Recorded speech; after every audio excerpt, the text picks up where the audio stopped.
So you're probably wondering where I've been.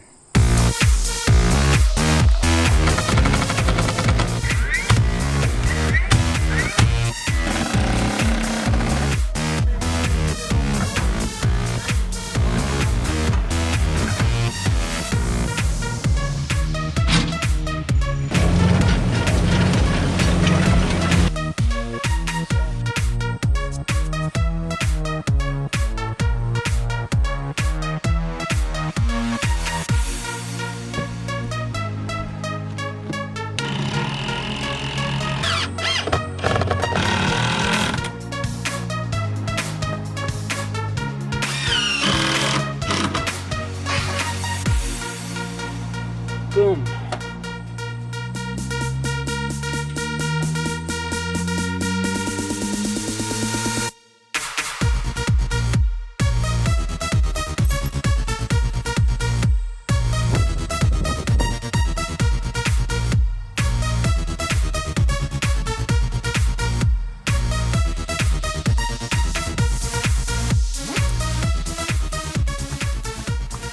Welcome home, buddy. So yeah, it has been a while since my last video, and I appreciate you guys sticking around. I had a lot of people messaging me asking if I was okay, and yes, we're fine. Just busy, just don't have a lot of time to edit videos these days, but everything is fine. So there hasn't actually been a lot of activity with the bees. A month ago in mid-September, I was hoping for a flow. I had, fingers crossed, I was hoping that the goldenrod was going to produce. It did not. There was no fall flow, nothing. So I started feeding right around the third week of September, and I've had food on these hives for the past 3 weeks, just topping it off every week, just filling the buckets, keeping the food on the hives. So this is my 5th season beekeeping, and this was the driest, saddest year I've ever had. I didn't think it could be this bad, but we have been in a severe drought for the entire summer. And there was just no rain in June, very little in July. August and September were dry, and everything that usually produces a flow, there was just no flow. So despite all that, I started feeding, and the bees have filled their hives up pretty nicely. So the hives are actually looking pretty good right now, despite the drought. And it wasn't just the drought that was the problem. We had horrible queen issues this year and hive strength issues. And I think the hive strength problems were due to the drought, but the queen problems were, I just don't know what was going on. I tried making 7 or 8 nukes this year, and I only have 3 alive right now. A couple of the nukes I tried putting queens from strong hives into nukes with frames of bees and brood, and within a week the queen would be gone. I tried doing frames of eggs, kind of like walk-away split style, where frames of eggs and bees and brood, so they could make a queen, and they would make a queen, and the queen would go out, and this would not come back from a mating flight. And then the hives would just kind of dwindle and get robbed out. The big hives were really going after the weaker hives because of the drought. So the strong hives were just robbing the weak hives. The weak hives were absconding, and were kind of left with fewer hives, but basically strong hives, because the strong hives survived. So going into winter, the hives that are alive look pretty good. It's just not nearly the number that I was hoping for. So it is October 11th right now, and for the last 3 weeks I've been doing sort of the pre-winter prep for the bee yard. I'm not doing any hardcore winterization yet, but I am doing the stuff you do before the winterization. So let me just take you through what I've been up to. This is going to be a very abridged version of this video series that I made last fall. These 2 videos that I made, Winterization Part 1 and 2, I'm going to be following exactly the same this year. So please go watch those videos if you want to know what I do to my beehives for winterizing. They're all going to be exactly the same as this year. So step 1 was removing all of the empty frames, any supers, any excess honey that happened to be up in supers, anything that was extraneous that they didn't need in the hive, I removed, and I got everybody down to a deep brood box and a medium box on top. And that medium contained either capped honey, honey stores, nectar stores, or at least drawn comb, completely drawn comb.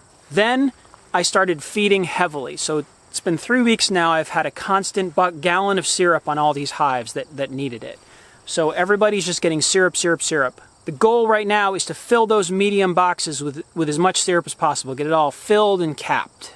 So I fed solid for 2 weeks, and then I came out here October 1st, and I did my first round of oxalic acid. Everybody this year is getting oxalic acid. I didn't even do tests or anything. I'm just treating every single hive. Good news is I went through, after one treatment, and every hive had maybe, a couple dozen mites fall on the mite boards. The Dorothy hive there did have a significant amount of Varroa, but I mean, not as much as I've seen in the past, but that was the heaviest load that I saw. So as far as Varroa goes, we're in really good shape. Like, there's not a lot of Varroa up here, so I'm going to do another treatment probably tomorrow, but we're in really good shape for mites. So I did the condensing, I've been feeding for 3 weeks, and I did my first round of oxalic acid. What I'm doing today is going to make sure on each hive that all those mediums, they should be pretty full because the syrup's been right on top of the mediums. So I'm hoping that all the mediums are filled with either nectar or capped honey or capped nectar. And what I'm going to do, if they are full, I'm going to do my pre-flip. Put all my mediums on the bottom, deeps on top, and then continue feeding so they can backfill the deeps really easily. So this is a nice full super that's going to go now on the bottom of the hive. Yeah, this is a beautiful full super. Nice. Really chill hive. So this is pretty light, and that's because,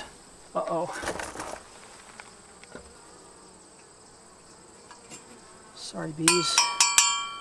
All right, so medium on the bottom. And now the deep. Now I'm going to feed them right on top here so they can fill this deep up with syrup.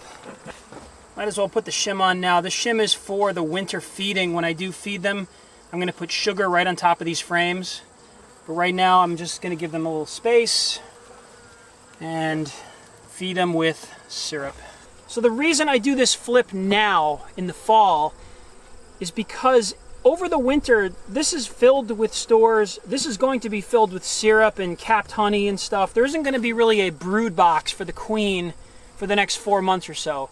November, December, January, February, everyone's just in there clustered and eating honey.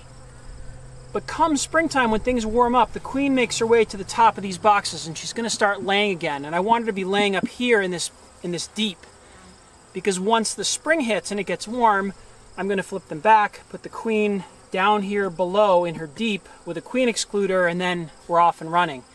If I don't do the flip now, leave the medium on top, the queen is going to make her way up to the top, which they always go to the top of the cluster, and she's going to start laying up here, which would be in the medium.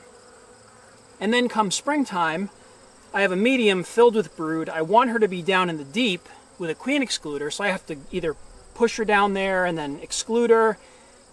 The medium is then filled with brood, and that comb just becomes brood comb and honey. It's just a big mess. So doing the pre-flip now, they get through the winter just fine with all these stores, and I'll put them back as soon as it warms up in the spring. Wow, that is a packed hive.